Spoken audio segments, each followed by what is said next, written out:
The scariest thing about Mexico isn't that they beat Ecuador 2-0. Run into Julián Quiñones, and that's out it is! I don't care what the scoreline says, 2-0. This was a thumping. It's that they're 4 games into the World Cup, and nobody has scored against them, not once. 4 straight games in this World Cup where they haven't conceded a goal. Every other favorite has shown cracks. Mexico hasn't. They're defending like Italy, pressing like Argentina, and attacking with the confidence of a team that genuinely believes this World Cup belongs to them. The question is, when did Mexico become this dangerous? But I saw some brilliant 1-2s. The technical ability, the passing, everything was working out. They were playing as well as any team that we've seen at this World Cup. To understand why this win means what it means, you need to go back to 1986. That's the last time Mexico actually won a World Cup knockout game. Since then, 7 straight tournaments, 7 straight round of 16 exits. Same story, different decade. 1994, Bulgaria ends it on penalties. 2014, Mexico are minutes away from knocking out the Netherlands, before the whole thing falls apart in stoppage time. 2018, they just beaten Germany, arguably the biggest result in a generation, and Brazil sends them home anyway in the very next round. It becomes a pattern so consistent that Mexico fans gave it a name: La Maldición del Quinto Partido, the curse of the 5th game. El Quinto Partido has been something that Mexico's been talking about forever. And then came Qatar 2022,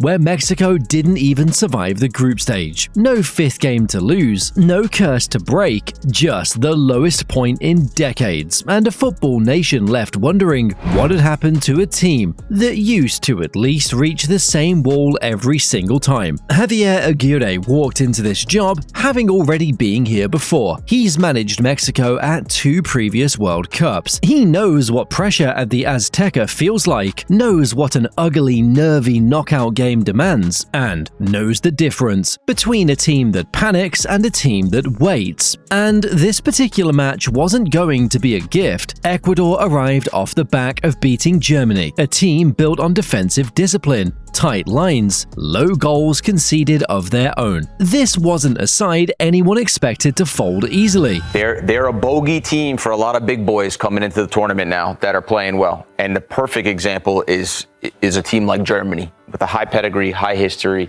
better players. Then, the sky opened up. A storm rolled in over Mexico City hours before kickoff. Thunder and lightning delayed the start by nearly an hour. Almost 90,000 fans stayed in their seats anyway, refusing to leave. The noise somehow building instead of fading as they waited. In front of an Azteca stadium that came out to support despite the delay, despite the rain, lightning, thunder. El Dios Tlaloc could not be kept at bay, but neither could this Mexican national team squad. 40 years of frustration sitting inside one stadium, waiting for a ball to finally get kicked. But once the referee blew that whistle, everything about how Mexico came out said one thing clearly: they hadn't shown up just to survive the night. From the opening minute, Ecuador couldn't put 2 passes together out of the back. I was stunned at the level at which Ecuador were overwhelmed. Mexico pressed like it was personal, contesting every loose ball, closing every passing lane before it opened. This wasn't nervous energy, it was a plan, executed with real intent from the first touch. And they mitigated anything that Ecuador was trying to do centrally down the pitch, because that's where Ecuador wanted to build and connect passes, and they weren't able to do that. I saw a passing chart at the end of the match that basically showed all of Ecuador's passing was wide, lateral, or backwards. They were not able to penetrate moving forward, and that's the defensive structure and stance that Mexico had taken. The warning signs came almost immediately. Raúl Jiménez forced a strong save inside the first few minutes of a quick combination through midfield. Not long after, Gilberto Mora, 17 years old, nearly found space of his own in a dangerous pocket. Ecuador were already chasing shadows, and the game hadn't even settled yet. Then, in the 22nd minute, the release valve finally opened. Quiñones picked up the ball on the left, cut inside with one touch, and drove it into the near post with zero hesitation. Place he was able to run into Julián Quiñones, and that's out it is! The Azteca exploded. This wasn't just a goal on a scoreboard, this was 40 years of build-up tension, finding somewhere to go. For a fan base that's watched knockout game after knockout game slip away, that one strike meant something bigger than 3 points. Mexico didn't sit back and protect it either. 9 minutes later, in the 31st minute, Quiñones turned from scorer into provider. He spotted Jiménez arriving centrally, threaded a pass right into his path, and Jiménez finished it clean, 2-0, and the game was functionally over before half-time. What made that second goal stand out wasn't individual brilliance, it was the opposite: quick combination, an unselfish decision to give up a shooting chance for a better one, perfect timing on the run. That's a team goal, built on players trusting the pass over the moment. And running through the middle of it all was Mora, controlling tempo like someone twice his age. He wasn't a passenger riding alongside more experienced players, he was dictating when Mexico slowed the game down and when they accelerated it. And he has no fear. He asks for the ball. He demands the ball. He doesn't shy away from the big moments, just like this young lady doesn't shy away from the camera. And that's what Mexico needed. For a kid still a teenager, that kind of composure on a World Cup knockout stage isn't normal. Compare that to what Ecuador brought in. They're the sort of team in Ecuador that they have no problem defending for their lives.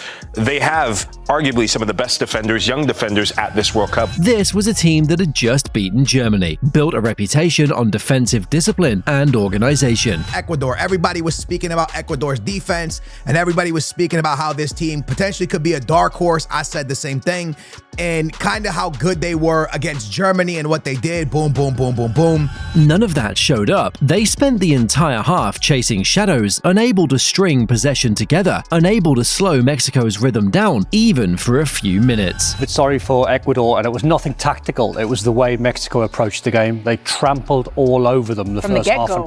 From the first minute, they pressed them well, they really shut them down, they ran hard. Some of the play, the passages of play, the triangles that they were playing, the quick football, the 1 and 2 touch, I thought they were superb, and the 2 goals that they scored, outstanding finishes. Do you have a favorite? By half-time, the picture was already decided. Mexico dominated every phase of play. Ecuador with nothing to answer back. But I've never seen a Mexico like this. That first 45 minutes from Mexico was flawless, bro. They looked so good. They looked phenomenal. They looked like a team that deserves to be respected at the World Cup. The psychological gap between the two sides had opened up wide, and it happened in less time than it takes to make a real tactical adjustment. But 2 goals and a dominant first half only tell part of the story here. The real headline from this tournament isn't what Mexico have scored, it's what they still haven't allowed. Lay out the run and it looks almost fake. South Africa 2-0, South Korea 1-0, Czech Republic 3-0, Ecuador 2-0, 4 wins, 4 clean sheets, 0 goals let in through an entire tournament so far. They still haven't conceded a goal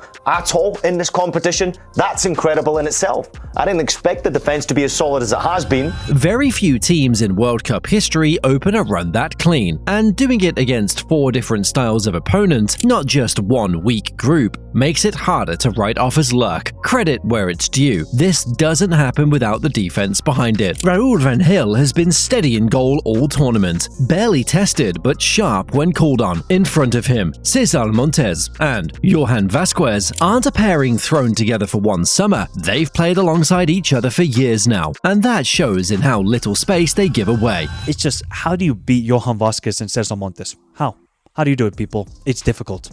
And England will find out, or DR Congo will find out how good those 2 center backs are playing right now. Defenders who've built that kind of understanding don't panic when a game gets loose. They just close it down. What Aguirre has actually built here is a break from how Mexico usually shows up at these tournaments. They have been preparing for this moment for so many years under Javier Aguirre, a very experienced manager in international football, a very experienced manager in himself. The old version ran on emotion, chaos, moments of individual brilliance, covering for for a lack of structure underneath. This version is organized first, patient, willing to sit in a shape, and wait for the right moment instead of forcing something early. And the attack fits that same idea instead of working against it. Mora brings the creativity, finding gaps no one else sees. Quiñones brings directness and the end product to finish what he starts. Jiménez brings leadership up top and the composure to make the simple finish when it's there. None of them are relying on solo moments